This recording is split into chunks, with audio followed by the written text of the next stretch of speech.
Well, welcome back. This is 247 Evil Garage, and the work has begun on the Camaro. Got the thing sitting up in the air, and in case those of you out there who own these cars don't know, they're not fun to get up in the air. I had to use a specific jacking point on the I think a subframe that's stamped into the floor pan and the front, and that's where the jacks go. Otherwise, you'll bend these little fender alignment tabs up on the front fenders, which I don't have any video of that or picture of that, but maybe we'll take some of that after. And then the jacks have to sit there, and in the back I use the factory jacking point to lift the car, and because there's nobody made videos of this. Nobody's made a video of how to get these of the back of the car up in here necessarily, so I didn't use the differential to jack it up as some of the videos I've watched out there shown. I used the factory jacking point, and then miraculously, the both sides of the car were up in the air pretty good, so I put the axle stands underneath the axles, just outboard, so it doesn't hit the sway bar in the back. But not a lot of fun getting this car up in the air.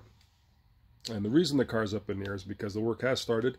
I pulled the tires off it already, and I'm going to have to get a new set of tires for it, because these ones are dry rotted beyond any reasonable recognition. They're just space holders at the moment. They need to be replaced ASAP, and I think I've settled in on the Firestone Indy 500 tires for this particular car. Price point wise, they're a good price point tire and decent performance tire.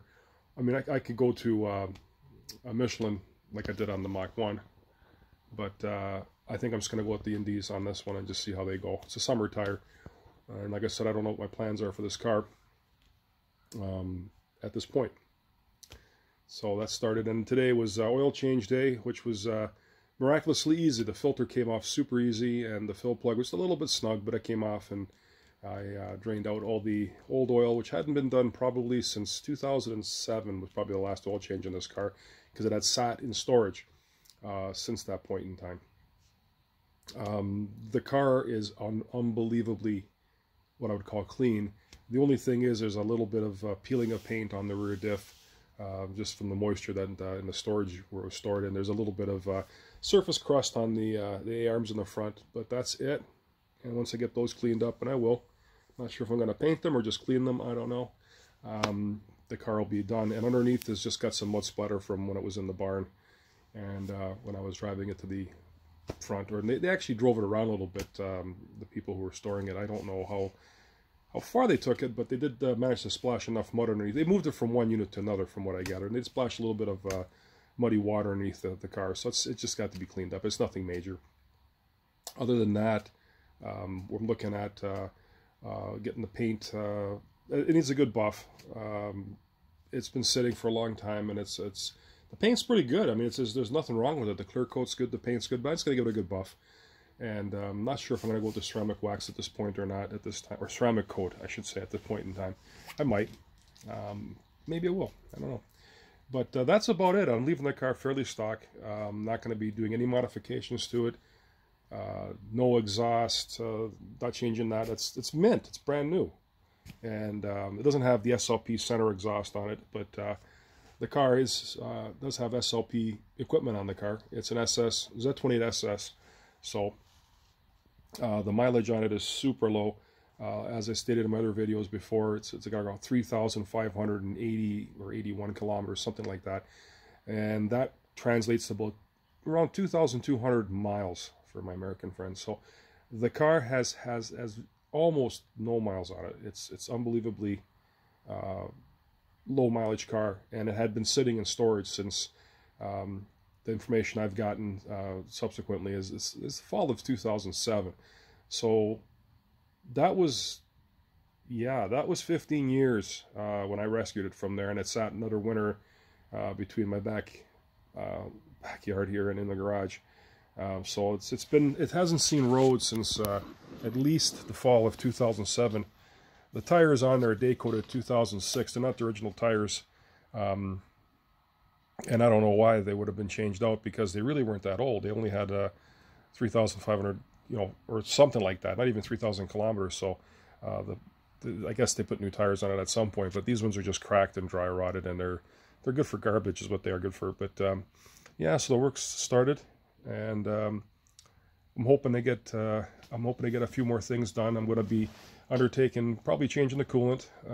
I'd like to bleed the brakes down, just because the fluid's 21 years old and it's been sitting. I don't know if there's any moisture in that fluid. Let's be on the safe side, bleed them down. And the coolant similarly. The coolant's, I mean, it's not like it's got mileage on it. It's just been sitting in that engine and sitting in that heater core and what have you. So I want to get that all flushed out of there. The hoses look remarkably good. Contemplating changing them out, and like the serpentine belt, I might have to change that out. But even that looks like mint. It doesn't look bad. But again, it is 21 years old and it's been sitting. So that kind of stuff's not super expensive to change out. And then while I'm at it, I might as well do it, because better safe than sorry. If I plan on driving the car a little bit, which I will. I didn't buy the car so I could just sit it in the garage for another 16 years for the next owner. I'll probably drive it a little bit. That's my plan anyways. But how much I'm going to drive it is another matter altogether. Probably not much, because this one here, I've got a couple of things planned for the Mach 1. Nothing major.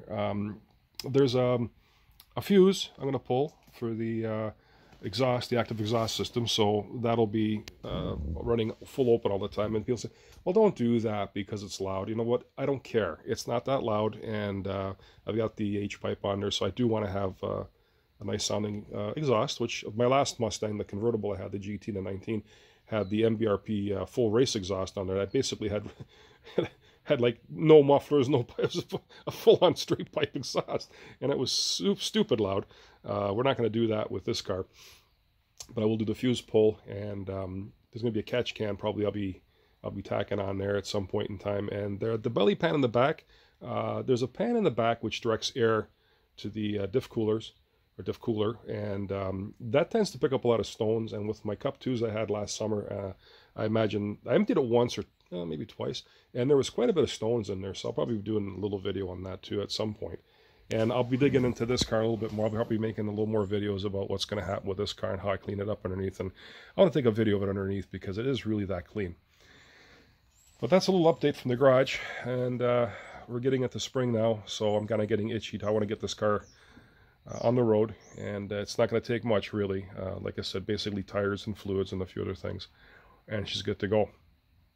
But up here in the Great White North Ontario, I'll have to go through a safety standards test, so I'll have to get the car checked over really good, and which will pass. The brakes are like brand new in this car. I mean, there's got almost zero wear on the brakes. It's crazy. And the rest of the car is in amazing condition. I might give the interior a good leather conditioning, and maybe get the carpets a little shampoo, because they've been sitting in storage for a long time. But all right, well, that's the update on my projects for the spring, and hoping to make some more videos. So I hope you enjoy this. If you do, please click like and subscribe. And once again, I do like the comments, but always be nice. And until next time, I'll see you.